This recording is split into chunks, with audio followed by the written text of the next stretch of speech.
Ini tokoh yang orang menyebutnya tokoh radikal, ada yang menyebutnya bapak ilmu ekonomi institusional, ada yang menyebut beliau eksentrik. Jadi beliau ini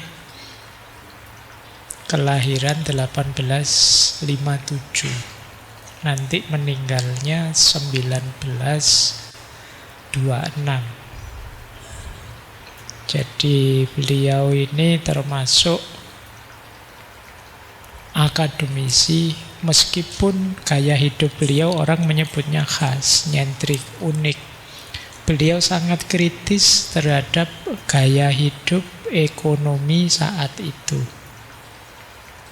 Ya, dalam beberapa hal beliau semacam melanjutkan kritiknya Karl Marx terhadap budaya kapitalis. Baik, ya karena saking nyentriknya beliau sampai akhirnya pisah sama istrinya. Mungkin istrinya ndak betah. Beliau itu santai pol, sampai dipecati dari beberapa kampus. Ya, dia pinter terus disuruh ngajar, tapi gayanya aneh terus dipecat. Ngajar lagi, keluar lagi. Itu khas beliau. Cuma ya pikiran-pikiran beliau akhirnya nanti mulai diperhatikan orang setelah beliau meninggal. Karena ternyata cocok pikiran-pikiran beliau. Jadi nanti yang beliau tulis, khususnya yang kita bahas malam hari ini, itu ramalan-ramalan beliau cocok bahwa sistem seperti ini nanti yang akan meruntuhkan negara. Nanti kita lihat ya, seperti apa pikiran-pikiran beliau. Yuk, bismillah, kita mulai belajar tentang beliau. Malam hari ini kita akan banyak belajar sebagian besar dari salah satu buku beliau yang berhubungan dengan leisure class. Leisure class itu kelas, sebenarnya makna letternya kelas nganggur. Cuma ini maksud beliau ada satu kelas di masyarakat itu tidak kerja apa-apa, tidak beraktivitas apa-apa, tapi kaya. Jadi kebalikannya nanti working class, kelas pekerja. Tapi justru mereka inilah nanti yang statusnya tinggi di masyarakat. Kenapa bisa begitu? Nanti kita tengok ya di belakang akarnya dan sebab musababnya. Saya awali dari sini dulu ya, karena seperti tadi saya bilang beliau sangat kritis terhadap kapitalisme. Mungkin melanjutkan Karl Marx ya. Ini juga untuk menjawab, saya juga sering ditanya ini, mengapa sih Pak sistem yang disebut kapitalisme itu sering dipandang negatif? Ini nanti perdebatannya panjang ya, cuma secara umum ini kritik-kritik orang pada kapitalisme. Jadi kapitalisme itu sistem ekonomi di mana alat-alat produksi, tanah, pabrik, modal-modal itu bisa dimiliki secara pribadi atau perusahaan-perusahaan yang sifatnya mandiri, swasta. Dan produksi serta distribusi barang dan jasa tujuannya secara umum diarahkan untuk mencari keuntungan saja dalam sistem pasar yang bebas. Jadi keywordnya alat produksi, kepemilikan pribadi, keuntungan, dan pasar bebas. Jadi ini yang disebut sistem kapitalisme. Makanya cirinya secara umum ada 5.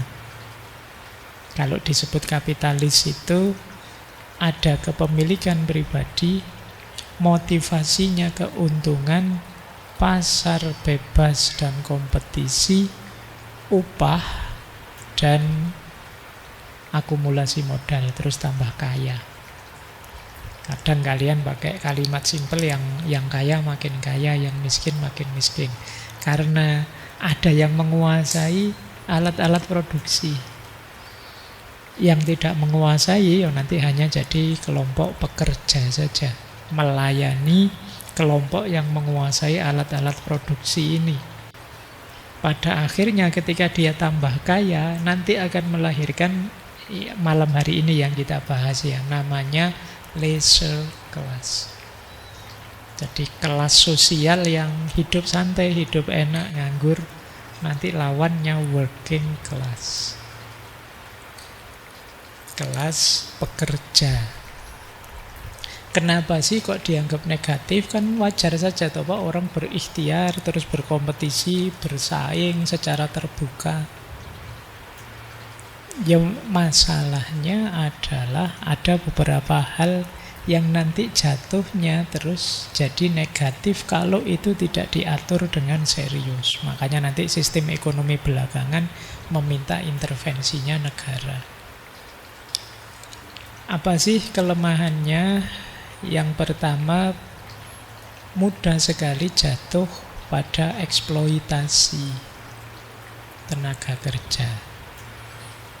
Jadi ini kan untung tidaknya itu kan tergantung antara selisih modal dengan harga jual. Nah, biar untungnya lebih besar, ya kalau bisa modalnya lebih kecil atau gajinya para pekerja dibuat kecil saja. Nah, itu kalau tidak hati-hati terus jatuhnya ya kita karena mau protes gimana nanti dipecat, tapi tidak protes itu gimana. Sementara yang punya perusahaan ini kalau bisa ya gaji itu sekecil mungkin biar dapat untung sebesar mungkin. Logikanya kan memang logika bebas tadi. Nah, terus pelan-pelan tidak sadar jatuh pada eksploitasi, penindasan. Ini kalian harus mulai sadar ya, ada beberapa efek negatifnya. Yang kedua, alienasi. Alienasi itu keterasingan. Membuat kita jadi tidak manusia lagi. Kenapa begitu? Yang pertama, kalau saya pekerja misalnya, saya tidak bisa menikmati dan mengklaim produk kerjaku. Misalnya saya kerja ning pabrik sepatu misalnya. Sepatunya mahal sekali, tapi saya sendiri sebagai buruh tidak kuat beli sepatu itu. Terus aku tidak bisa mengklaim ini karyaku loh, sepatu itu tidak iso, yang punya pabriknya. Jadi ini membuat saya, wong itu saya yang bikin, tapi saya tidak bisa ngaku milik saya dan tidak bisa ngaku itu buatan saya. Nah, ini membuat kita terasing dari diri kita sendiri. Beda kayak ngaji gini kan saya bisa bilang, oh itu ngaji filsafat saya dong. Itu bisa ngomong gitu, wong aku sih ngomong. Orang percaya saja, tapi begitu kalian jadi pegawai nanti, jadi buruh, tenaga kerja, tidak bisa mengklaim dirimu. Yang kedua, banyak tidak manusiawi. Kenapa? Ada rutinitas kerja yang sifatnya, kalau bahasa sederhananya, kita jadi kayak mesin. Berangkat jam 8, nanti pulang lagi jam 8 malam, jam 8 sampai jam 8. Jadi, dan tiap hari begitu, kita jadi kayak robot. Zaman saya kuliah, ada yang bilang orang-orang Bantul sebelah selatan, kalau yang kerjanya di Jogja, itu wajahnya mesti yang sebelah kanan hitam separuh. Karena dia berangkat pagi-pagi, kena matahari, bagian kanannya, matahari dari timur. Nanti pulangnya sore mataharinya dari barat, wajah kananan lagi lah kena. Jadi akhirnya guyonannya dulu begitu. Jadi dulu kan banyak yang naik sepeda itu dari Bantul ke Jogja itu. Wah, itu wajahnya tidak imbang. Jadi yang separuh gelap, yang separuh terang. Itu guyonannya begitu. Itu sindiran pada betapa rutinitas hidup ini kadang-kadang membuat kita jadi tidak manusiawi. Nah, yo kalian ngitung sendiri ya, kalian kerjanya di daerah mana, nanti coba dicek. Ah, atau ya tiap hari banyak di jalannya, mungkin paru-paru mau kena dan lain sebagainya. Itu mesti begitu. Yang ketiga, hubungan antar manusia juga kemudian jadi transaksional. Jadi transaksional itu, kalau saya berhubungan dengan orang, saya menyebutnya relasi. Dan di situ parameter saya adalah aku dapat apa dari dia, untung apa aku dari dia. Jadi tidak melihat manusia ketemu manusia, tapi uang ketemu uang. Kalian bayangkan kalau kalian masuk mall misalnya, itu kan apa, pegawai-pegawainya itu begitu ramah sekali sama kalian, berharap kalian beli. Tapi kalau sudah kelihatan tidak bawa uang, ya mesti kamu dicueki. Jadi nilai dirimu itu dilihat kantongmu saja. Ini yang disebut relasi yang transaksional. Jadi ini yang membuat alienasi ketiga. Alienasi keempat, hidup jadi tidak bisa. Kayak kemarin kita belajar filsafat, target kebahagiaan, menetapkan tujuan hidup, yang menarget gimana lagi, mulai pagi sampai malam ya rutinnya seperti itu. Jadi privilege apa? Keistimewaan untuk bisa refleksi, kontemplasi mendalam, menemukan makna hidup, itu ya bagi kelompok-kelompok ini ya sulit. Kalau kalian mungkin sekarang masih gampang saja refleksi, kontemplasi, belajar. Tapi mereka tidak segampang itu. Waktunya habis untuk kerja. Dan ini yang dilihat oleh Karl Marx, pekerja-pekerja zaman itu. Terus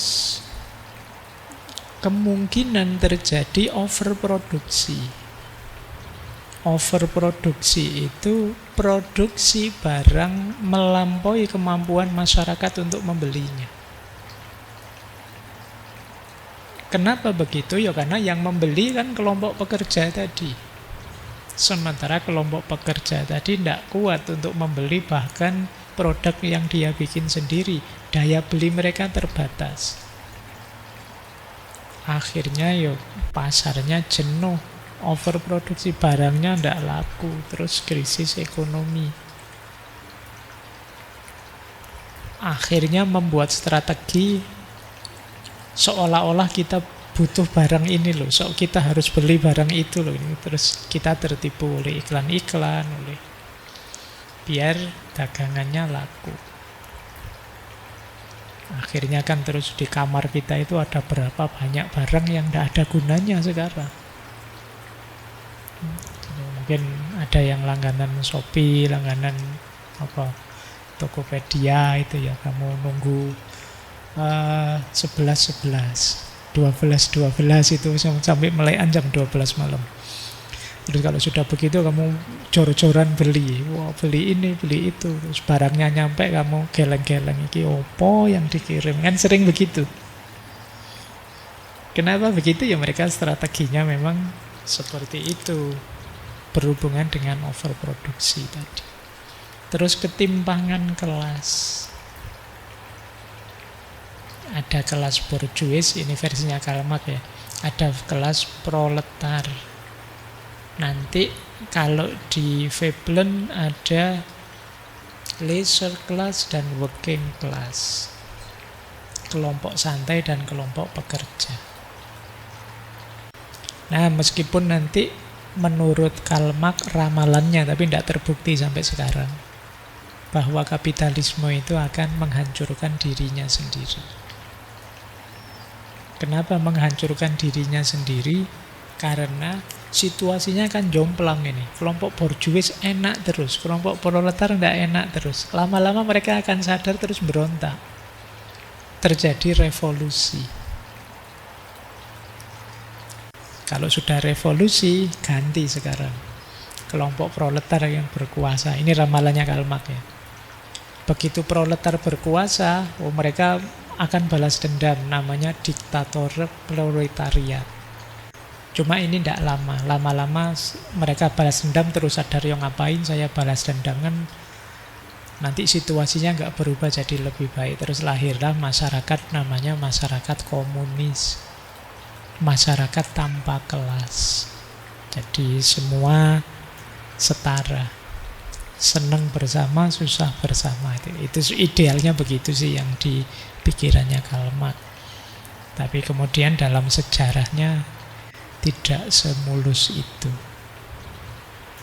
Di kapitalisme sampai hari ini ya jadi gaya hidup kita sudah. Kita ngeritik malam hari ini, tapi ya gaya hidup kita kapitalis. Baik, ini kapan-kapan kita berdalam ya.